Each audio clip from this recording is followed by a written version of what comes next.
Today I want to tell you about another one of my grandfather's guns.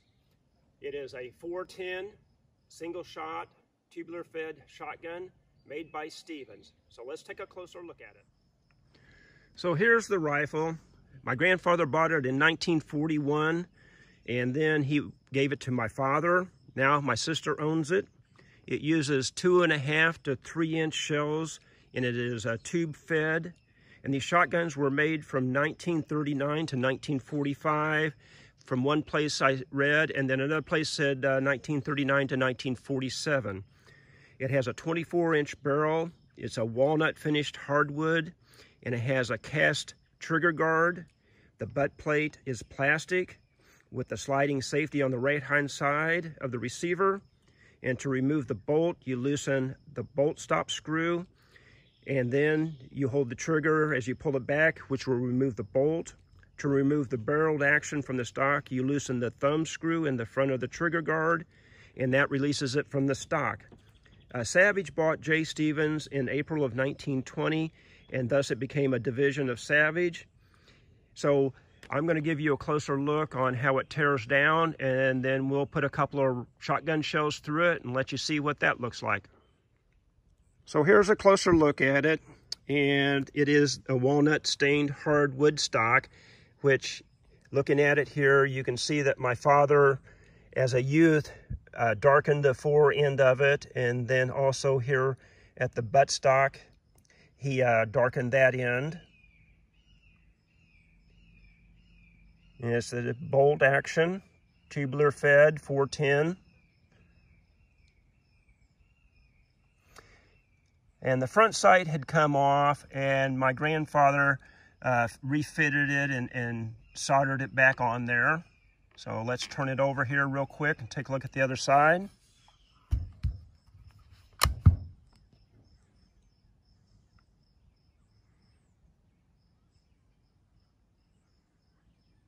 And my understanding from my father, my grandfather did buy this used in 1941.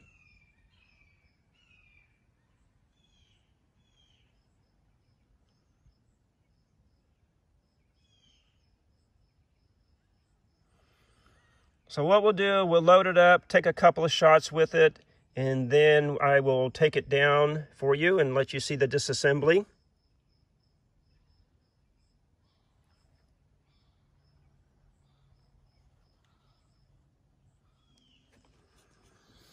So today what I'll be loading up is some of this Montgomery Ward's, the Redhead long range shot shells. It's the 2 3/4 for the 410.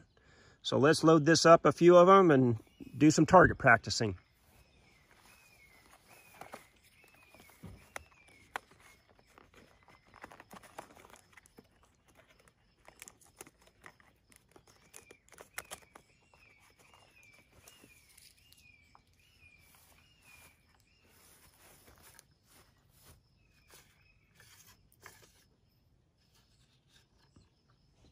It's going to be loaded through the underside.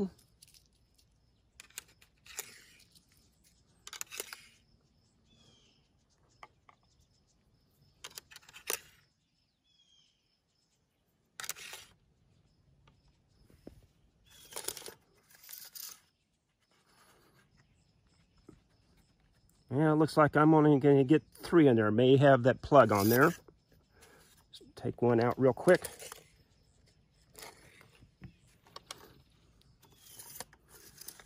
Yep, 3 are going to go. All right, so let's shoot this and see how it goes.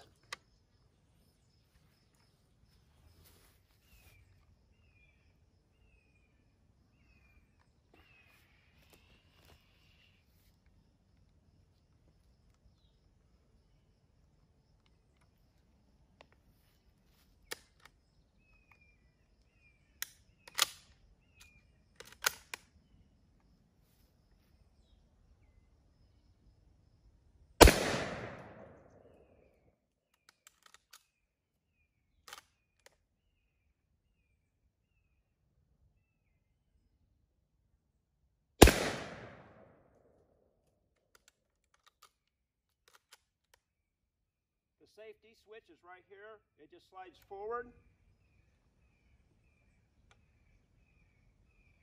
Slide it back.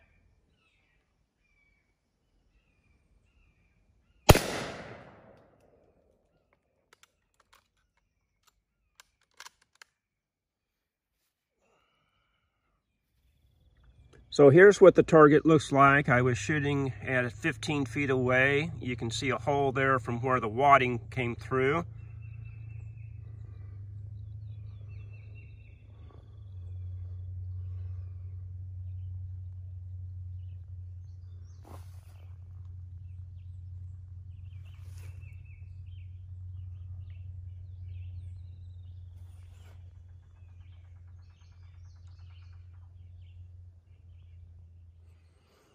So here real quick, those are the 2 3/4 inch shotgun shell that I was shooting. So let's show you the disassembly real quick. Take out the barrel tube there. It just turns and slides out.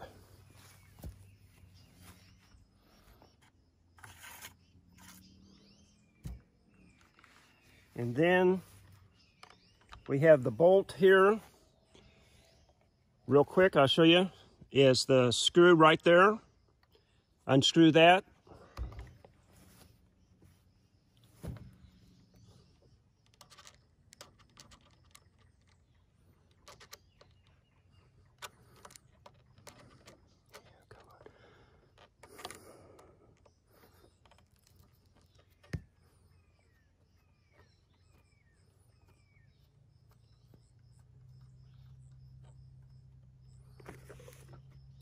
Pull this back,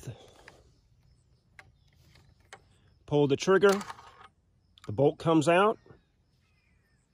Then down here underneath the trigger guard is you have the thumb screw, unscrew that, and then the action will come loose from the stock.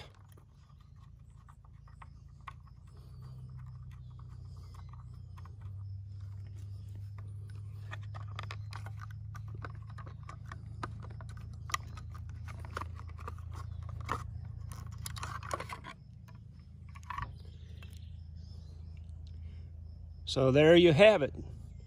There's other disassembly that you can do, but that's all I'm going to do for today.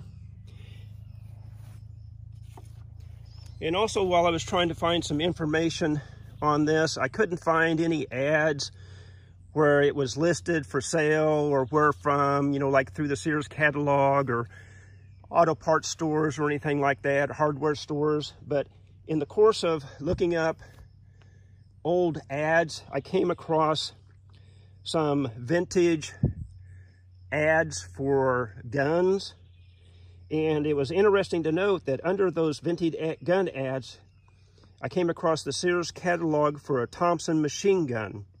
It was a 1928 Thompson submachine gun, mint, was $4.99. An M1A1 was $350. Then in another ad, I came across a Browning 1919 A4 light machine gun. There was from Saginaw, Rock Island, or Saco. The Saginaw was $1,495. The Rock Island was $1,595. The Saco was $1,399. And these were all like transferable machine guns. Also, another one I saw, it was by mail order. You could get a Sten submachine gun at $17.95.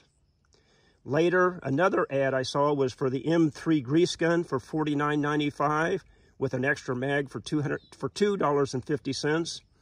Also a Smisher MP40 for $49.95, and the extra mag was $7.50. And then later in a different ad, I found the US model 1917 for $29.95, an Enfield No. 1 Mark III for $9.95, the Jungle Carbine for $24.95, and then also at $9.95 each, you could get an Italian M1 or the Italian 70 VV sniper rifle, a Russian M91, the French M1916 Mannlicher, or the Australian model 8890, Then also a Johnson semi-auto for $59.95, which is kind of interesting to see that you could purchase all of these through catalogs at the time. And I'm sure for the people back then, the price was high if we compared to now. Look what we're having to pay for them. So thank you for watching the video. I hope it's been interesting to see in another one of my grandfather's guns.